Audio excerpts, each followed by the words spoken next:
Hi. I was looking at my flowers.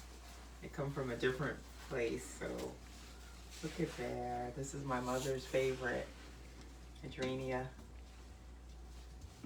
Reminds you of the spring that's coming soon.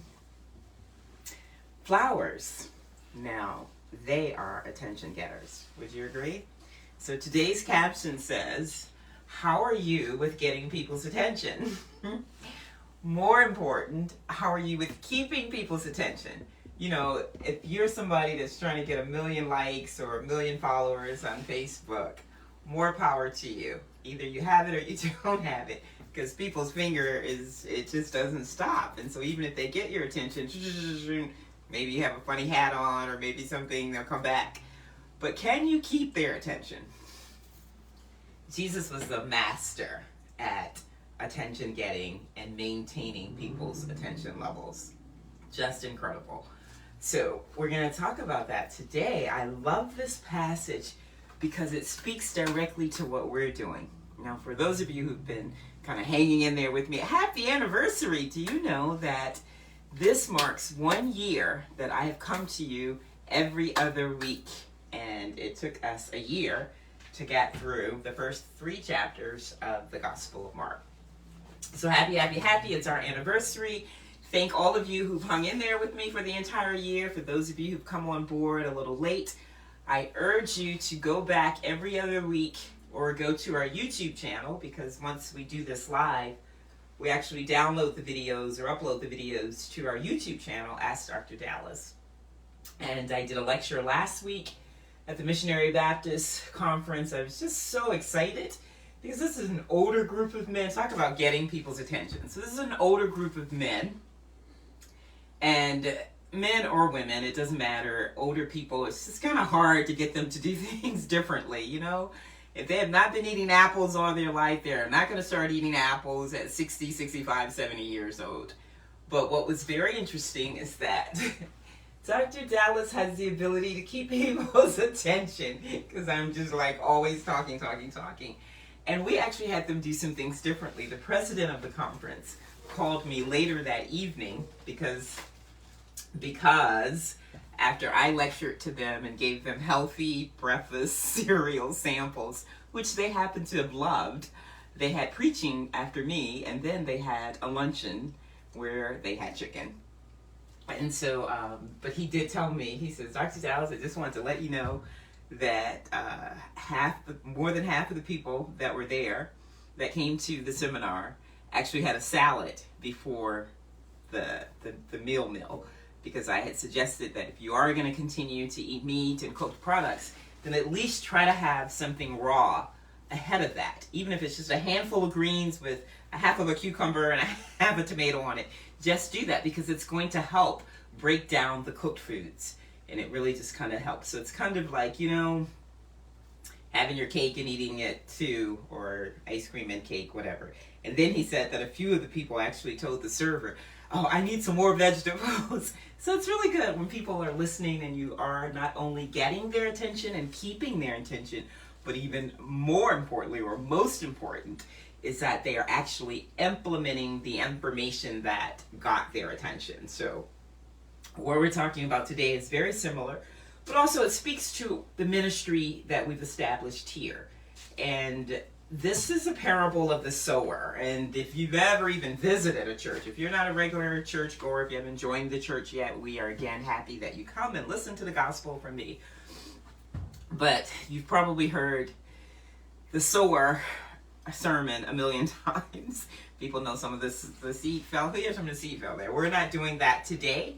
I wanted to separate this because a lot of times we miss things because we have heard them so many times. You know, we just kind of go over certain parts, or they're in the back of our head, but we don't really pay attention to them. And that's one of the reasons we started in the Gospel of Mark, because the Gospel of Mark is very action-packed. It's to get you to do things differently. So therefore, he focuses on things that get you to change, you know, versus Matthew, my favorite gospel, where there's a lot of teaching. Jesus is teaching us how to be disciples. Mark is teaching us what to do to be a disciple.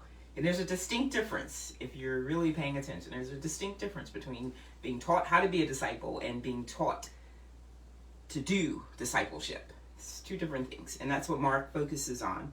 So he doesn't miss some of the things that I really love about what we should be learning.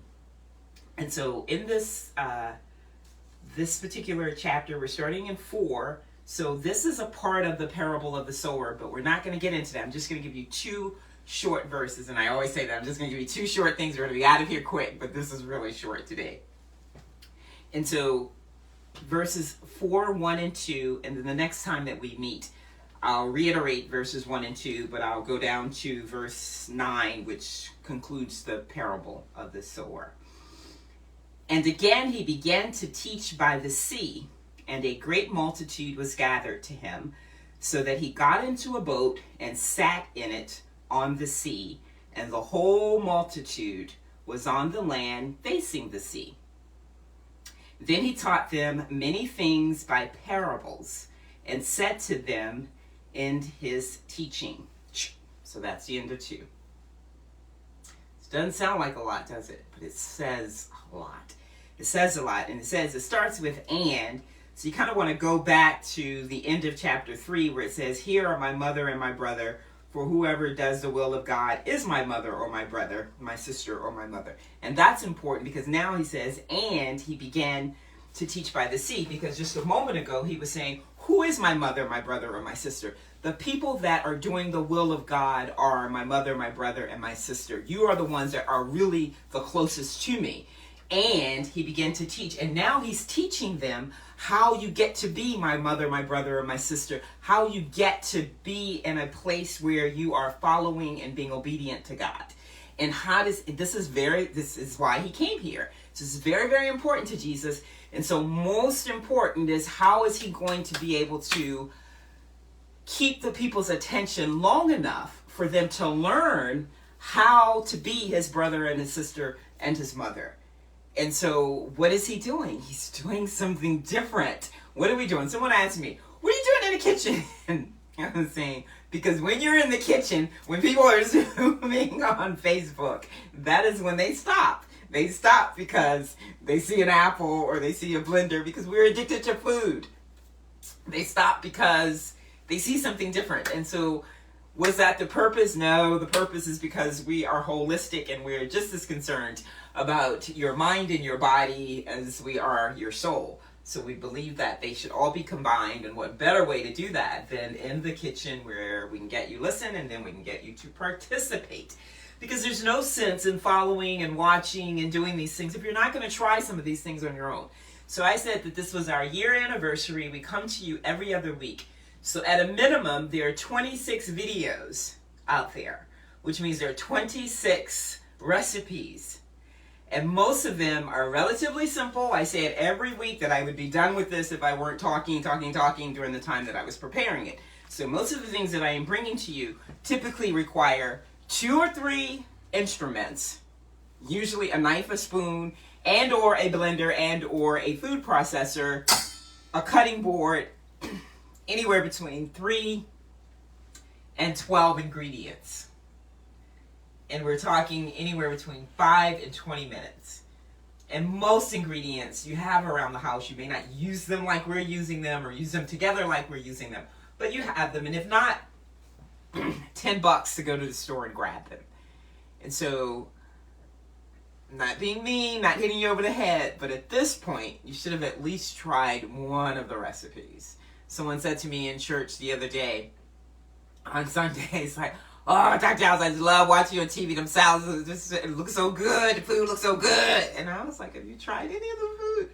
And so we have to get better. So in 2023, maybe that's one of our goals. It's just to try one of the recipes. And why? Because the videos are uploaded.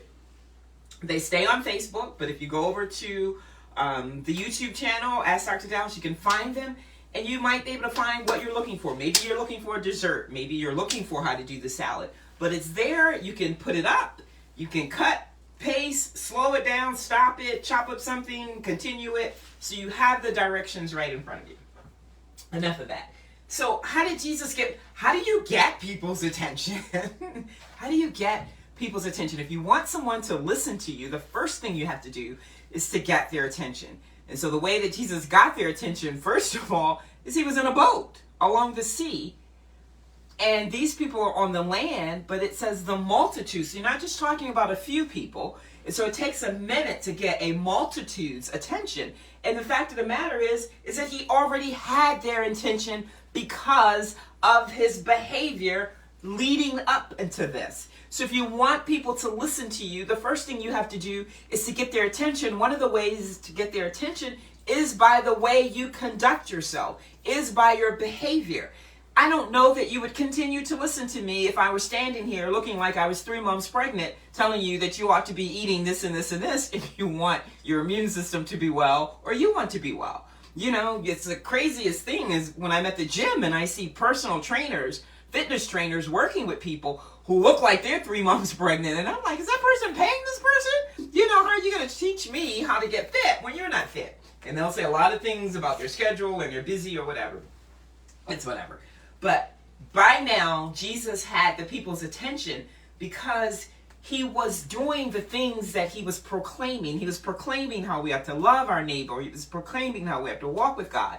And he's doing these things, and these things were miraculous to people. They were motivational to people. They were encouraging to people. They were strengthening people. Therefore, he had their attention, not by doing some gimmicks, not by, doing some antics or whatever. He's just being authentically who he was, one with the heart so big, one who's gracious, one who's humble. And these were the things that attracted people to him.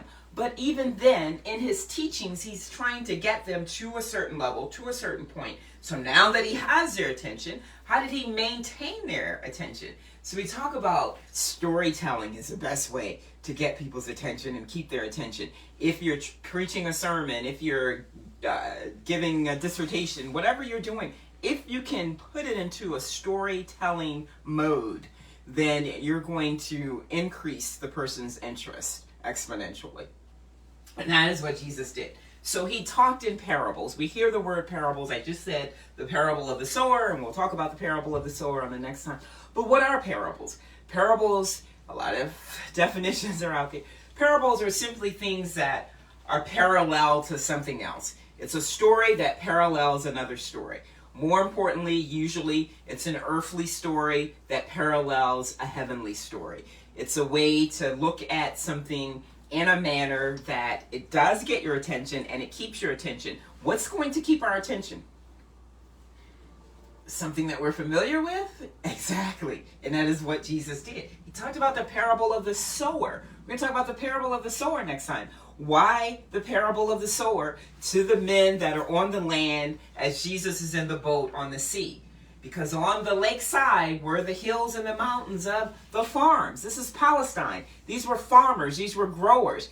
Everyone in that audience, amongst the multitude that came to listen to Jesus, had familiarity with how to grow something. All of them were sowers. They were very familiar with the land, the type of rocky land that you had, the thorns and the thistles, the good soil. They knew all of this, and Jesus spoke to them in a language and a manner that they could understand so that he could keep their attention while he had their attention.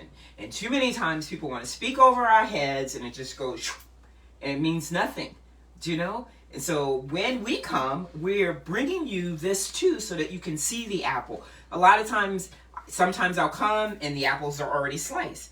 But maybe people don't know how to easily slice an apple without having to core it in order to miss the seeds. So you do those things, and that's one of the other reasons that Jesus used the parable. So now you have their attention, you're keeping their attention. You give them something that's familiar to them, you give them something that they can identify with the various parts of the story. Not just the familiarity with how to grow the seed, but what happens when the seed falls on this type of soil versus that type of soil. These are all things, and he gave the whole story of basically a life principle to these guys before he went into this is what actually happens to that kind of seed in terms of the person that listens to the word, and the word either takes root or it weeds out, etc., etc. And so the other reason that he's doing this is so that he can take something abstract and make it concrete. because he's talking about spiritual things. He's talking about our heart and our mind. And, you hear people all the time, when they're discouraged and people want to go and encourage people. What do you say? You got to have faith. I always tell people, you just got to keep believing in God. What does trust in God look like to you? What does that mean to someone that's not accustomed to dealing with trials and tribulations and going to the Word of God in order to pull themselves out of that? What does faith look like? People love to say, gotta have faith. Their songs, gotta have faith, gotta have faith. Even people that are not believers, they talk about that. Your ability to have faith. I tell people all the time, you have faith. You have faith in that bridge every time you get in your car and you drive across the bridge, So it's really just putting things into a manner in which people can understand it. When we talk about faith in the Bible, it's almost like there's no definition outside of the one that we know, those things that are seen, hoped for, but are not seen. However, when we talk about it, we usually identify what? With faith. Abraham. So Abraham becomes that concrete picture of that abstract word and understanding of faith in and of itself. And so this is another reason. See, Jesus is getting people's attention. He's keeping their attention, but he's giving them a story that is somewhat abstract, that heavenly story, that spiritual understanding and thing that he's trying to communicate to them, and putting it in a manner where it is tangible, concrete. They can see it, they can feel it, they can touch it, because it is paralleled to something that they can see, touch, feel, and understand. And then I think finally, the most important thing is that when you speak in parables in the manner that Jesus did, it forces individuals to begin to do things for themselves because they're thinking through the things for themselves. Do you know? And so when I go to lectures, when I was at the lecture last week, most times, I remember one time I was speaking at Jamal Bryant's church, and he's like, you're the only person that can come in here and make us imagine ourselves as trash cans and get away with something like that. And so the thing is that I use the human body as a trash can, and the trash can gets dirty, and how do we clean out our trash can? And there are several ways that you do that. And this is a lead to talking about or discussing the elimination channels. But why is it that I use a trash can? Because everybody understands. Everybody, first of all, knows what a trash can is. Secondly, they can identify with a clean trash can, because when you purchased the trash can, it was clean. It was completely sanitized, so you could sit it anywhere you wanted to until you began to put trash in it.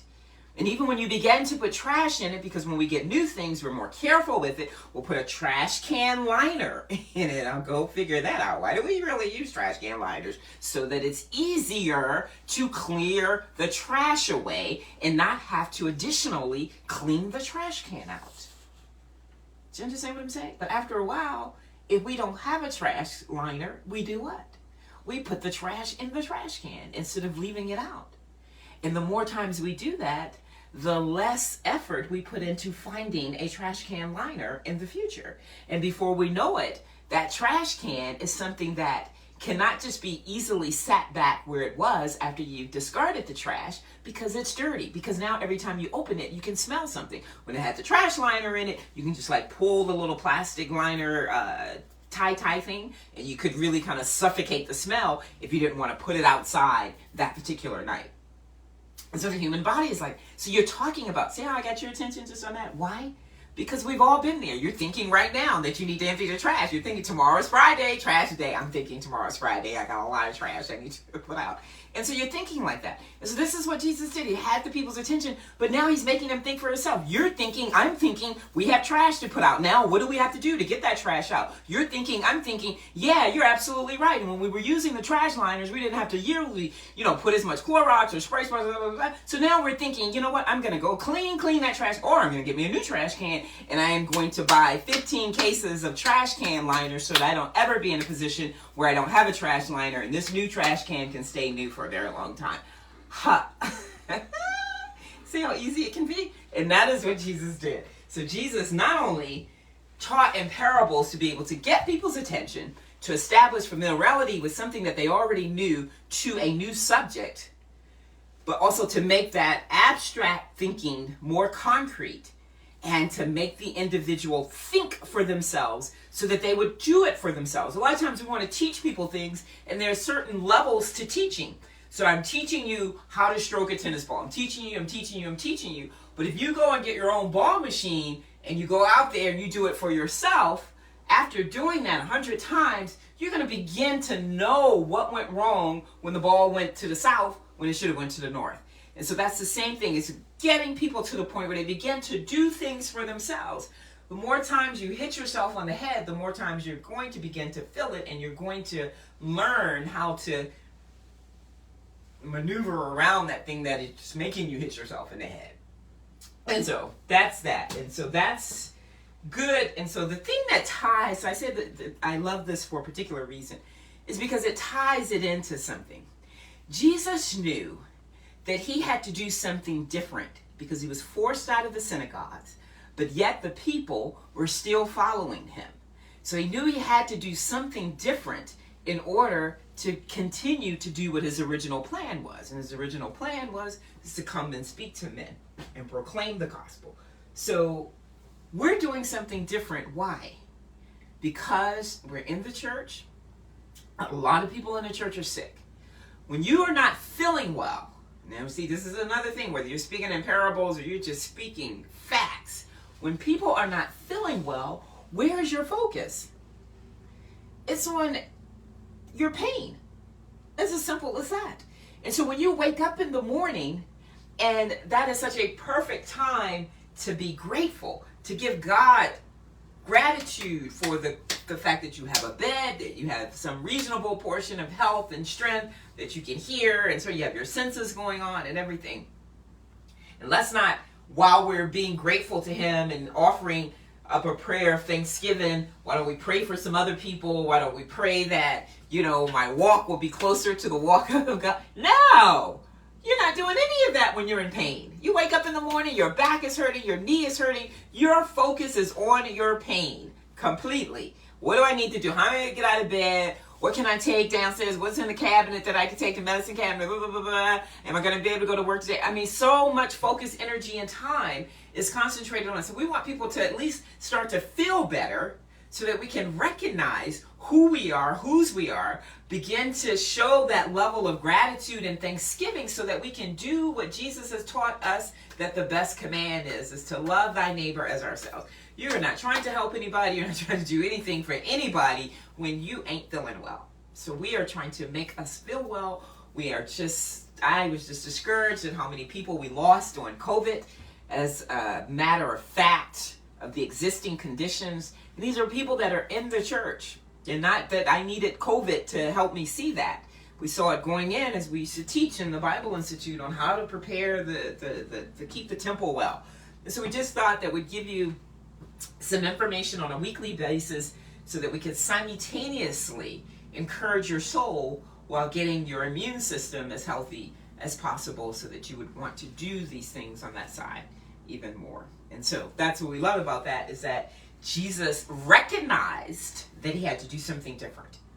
So he's not in the synagogues. He doesn't have the freedom of the ability to go and teach there anymore because they're after him at this point.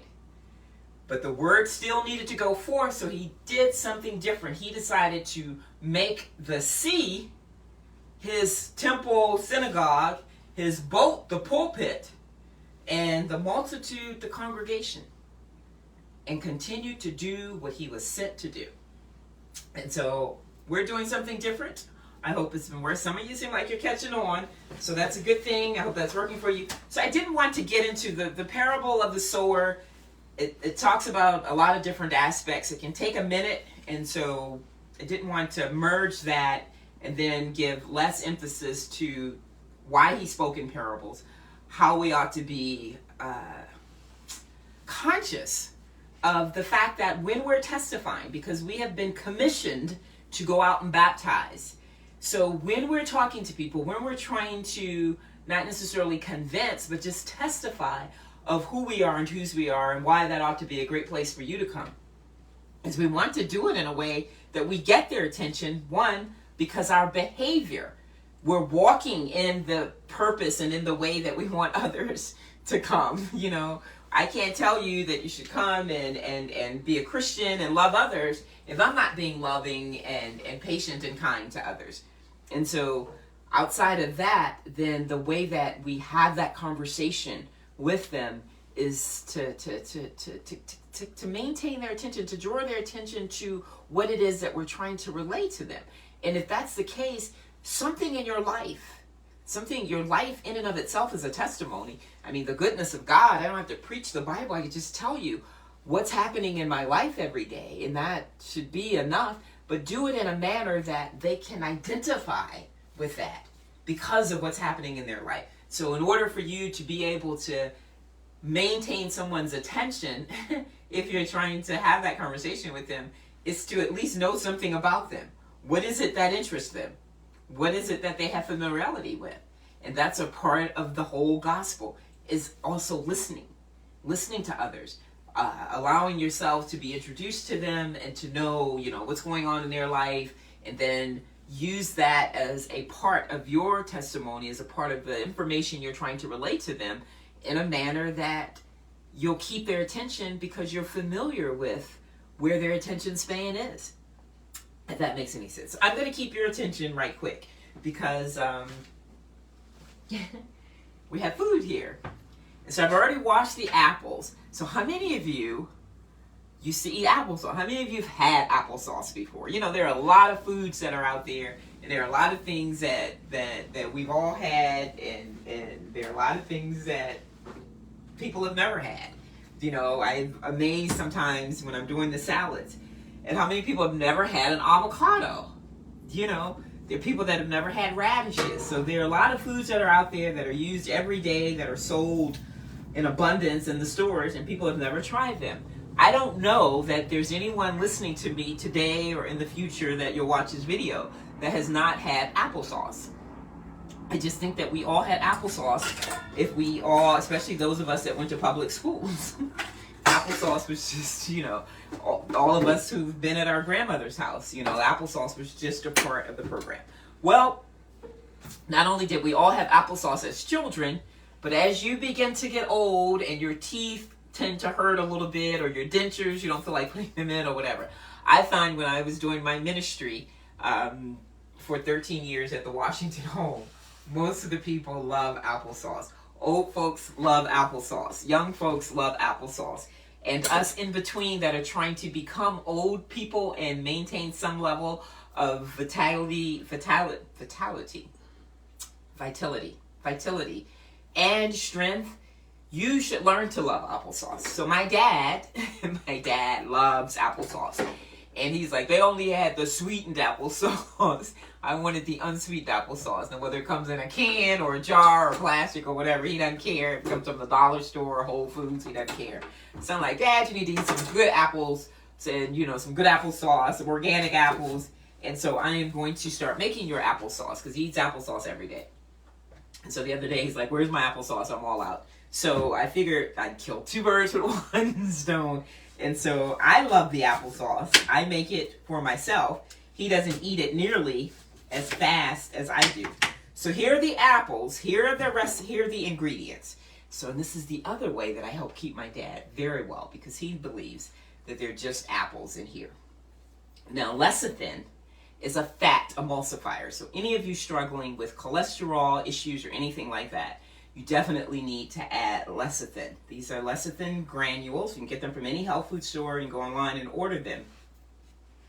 Now, I also use them when I'm making smoothies because it makes the smoothie, because it's a fat emulsifier, it's going to give it that buoyancy that you like. When I do my raw cheesecakes, I use lecithin. Anything that you want to be creamy and very, very silky smooth. It's kind of like using that, like the cream cheese or something.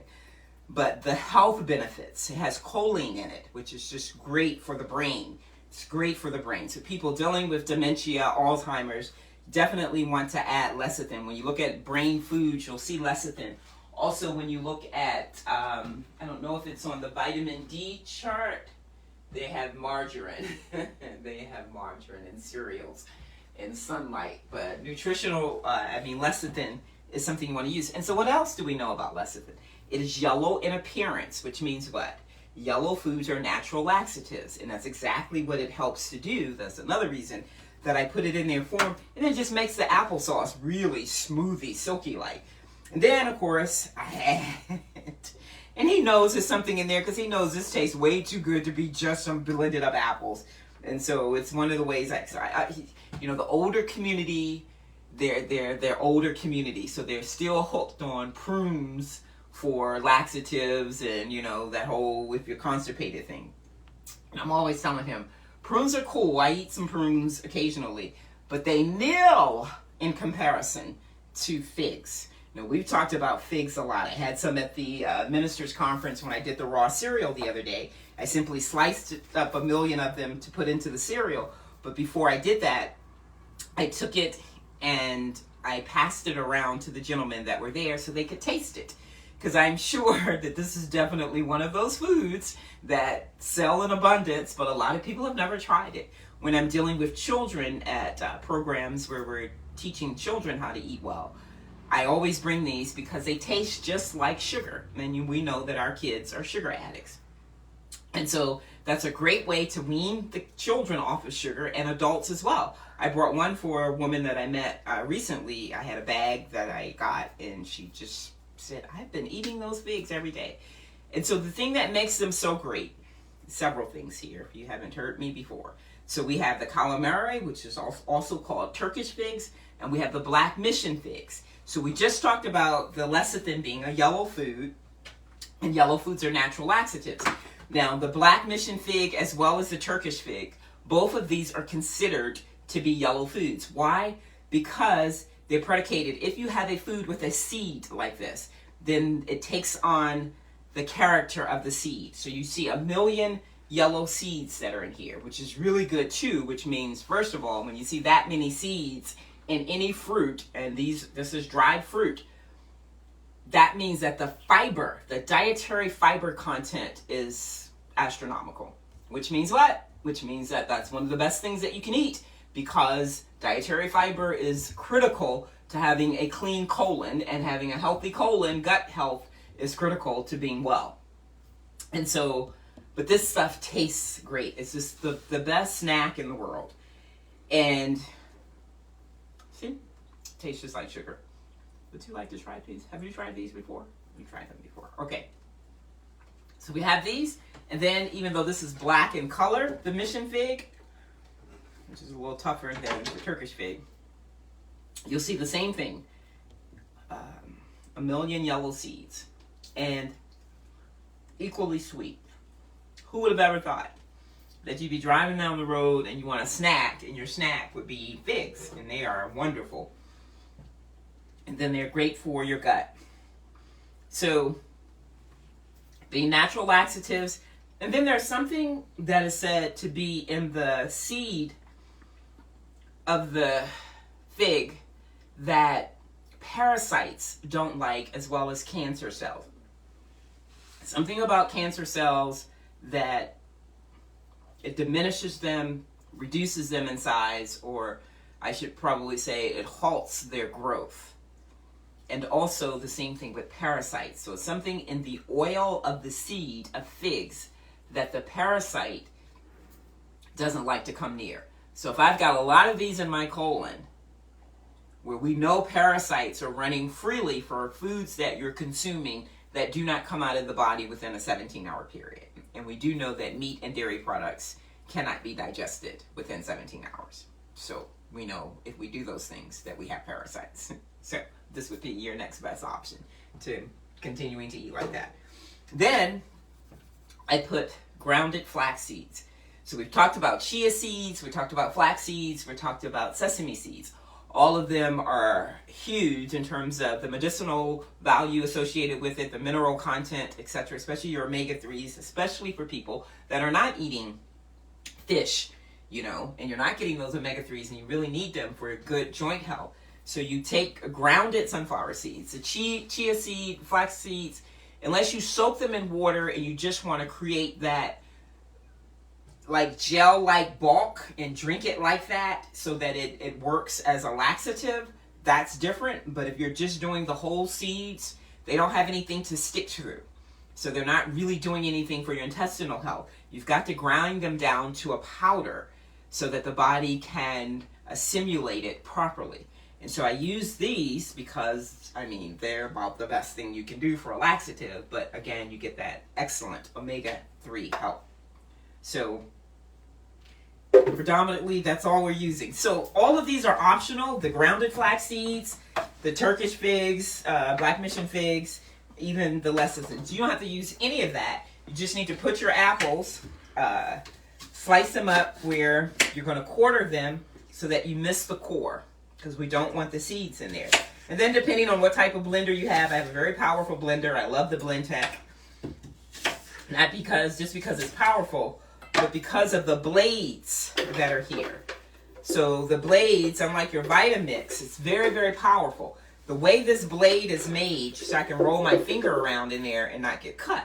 You can't do that with most other blenders. And so the beauty of this is because of that, it helps to preserve the live enzymes and the live foods that you're going to put in. So think about it. Live enzymes are delicate because of the delicacy of the food. That's why when you start cooking the food, you immediately lose the enzymatic action of them. So when you blend in some people's blenders, it's so hot that you can, it even says on there, soup. You can make a soup out of it. So you can't get that with the Blendtec because of the way the motor is made to work in conjunction with the blades to be able to preserve the integrity of foods that are on the more healthier side. And so, but I just chop the apples up just like that. So depending on how much applesauce you want, will determine how many apples you need. So I'm just going to show you that's just one apple. We're just going to use 2 apples, and you're going to see just how easy it is when you start preparing your meals. You want to do it such that consistency. Talk about getting attention and maintaining attention. Well, getting healthy and maintaining health is going to be a result of consistency. So how can we consistently eat applesauce? It better be ready, And so that's what you want to do. When I am preparing my foods, depending on what they're made of, will determine how much quantity I do. But I at least try to do some for several days so that I don't have to be chopping and cutting all the time. So here's some natural applesauce that I made. Now here's the beauty of this, is you can use apple sauce, juice, or water. So here's distilled water. So if I were to pour the distilled water in here and maybe cover the apples and blend that up, then I have apple juice. Okay? Now, that old cliche, an apple a day helps to keep the doctor away, an apple keeps the doctor bill, blah, blah, blah, blah. It's true. I don't think that there's anything that we can do on a daily basis that is going to be as beneficial, as simple as eating an apple every day. Why? Because the apple has pectin. We talk about that all the time. Pectin. If you look at a great colon cleanser, the first ingredient that you see will be pectin. I don't know where that comes from. I don't know what it's made of. I know it's inorganic because it doesn't naturally come from a food within the food item itself. So when you get the pectin that comes from an apple, from you chewing the apple, that is the best pectin that you can receive. And so that's one of the reasons that that's so great for you. So we do an apple a day, so you can have apple juice. So that's the same process. You just take, that's just 2 apples. I just put 2 apples in here. And then if I use 2 cups of water, because this is at the 4-cup mark. So if I use 4 cups of distilled water and 2 apples and blend that, I probably could do that for you right quick.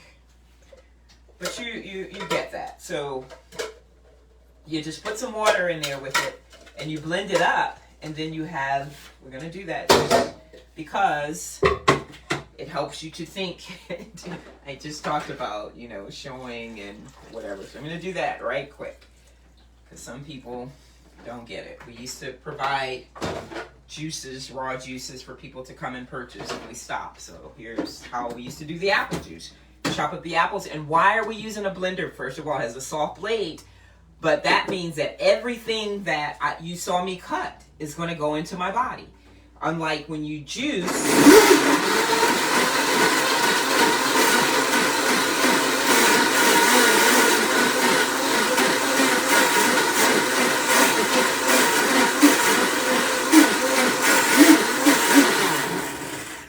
juice, you're extracting the juice from the pulp of the fiber. When you blend, you are blending everything. So once I drink this, that means that everything that you saw, I am consuming, just in a liquid form. When you do the juicing, you know there's a separate compartment and you got a lot of stuff here and then you have a small amount of juice here. So when you're starting out, especially when you're eating a lot of things that we want you to eventually cut out of your diet, then you want to start by juicing. By blending. Because that way you'll be able to... So the only reason this is a little browner is because it's been sitting in the refrigerator a couple of days. So now we have apple juice. We put it in a glass container, and then we simply add a little bit of lemon juice. Now, because we care about our liver, you should always have some lemon juice already done. Why? Because you get up in the morning and you want to have lemon juice and warm water every single morning. And if you're like me and you're trying to get out of the house by 4:30, 5 o'clock, go out, do some exercise and walking, you want to be able to do that immediately. You may not have time to cut a lemon and juice it. So I usually have at least 2 or 3 cups of lemon juice on hand. And so I take my apple juice. So for about this much apple juice, you might take that much lemon juice. And that's going to be plenty. You can also, I always keep essential oils. You have some turmeric oil that you can add to it, some wild orange essential oil. Put a drop under your tongue, gives you an extra boost of energy. As you guys probably know, you always want to put essential oil, inhale them. They're good for the olfactory system. They really make the body feel well. You rub it in on the soles of the feet where all of your meridian lines go, and then that's good. So I always, too, when I make fresh juices, I'll just put a drop or two of lemon oil in just to act as a natural preservative. So that's that. So I can even take some of my apple juice that I've just blended and mix with the other apples, or I'll take this that has sat longer because it's more fermented. And so we'll put a small amount of apple juice in. You can do the same thing, just add a drop of lemon oil in here to work as a preservative, and it gives it a little flavor as well. You can also put a drop of the wild orange in, which is my absolute favorite. Just 1 or 2. And now we go back and redo what we've done. So these are some pretty large apples. My dad picked these apples up. He brought a bag. I usually pick my own apples because, So now we're going to put some apples in with the apple juice. This is really simple. So now you've gotten 2 in 1. So now you're going to have apple juice. If you can get to a point where you're consuming about at least a pint and up to a quart or 2 of fresh vegetable or fruit juices on a daily basis, I'm telling you, you're going to take your health, your mind, your body, all that to an entirely different level. So we're going to start with just 2 apples, just so that you know how easy this is. Again, another 10 minutes. So then we're going to add maybe a 1/4 cup.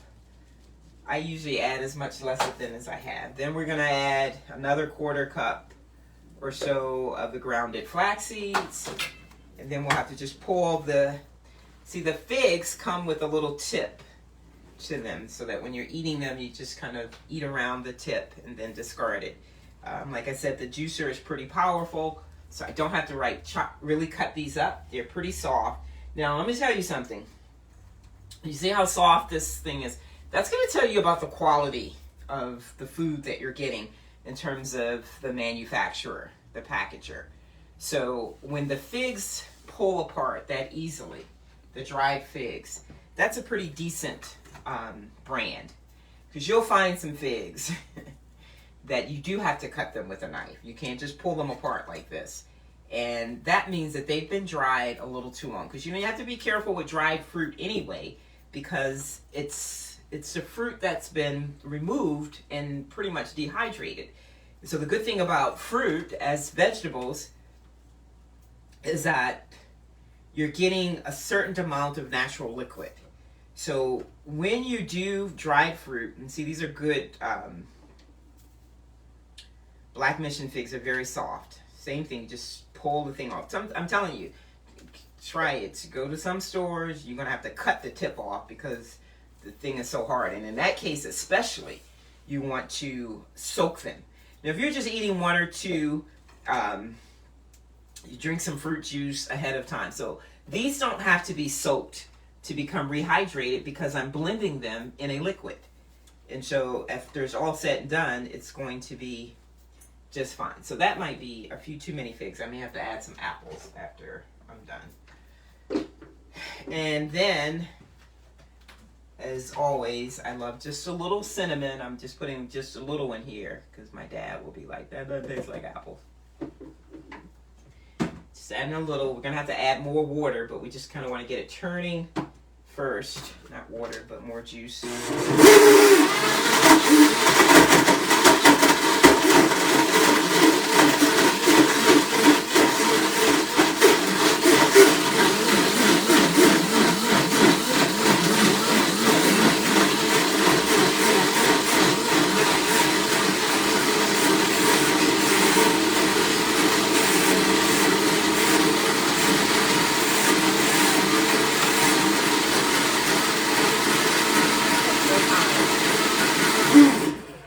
See how fun and quick that was? And so now we have an applesauce. Now the reason my dad likes applesauce is because he loves apples and he used to always eat an apple a day, but he doesn't like chewing as much, especially on hard things. So you don't want it to be where you're going to be chewing a lot. So it's more like applesauce. So you want it to be saucy, but you want it to have a little to it. So that's kind of perfect texture, I think.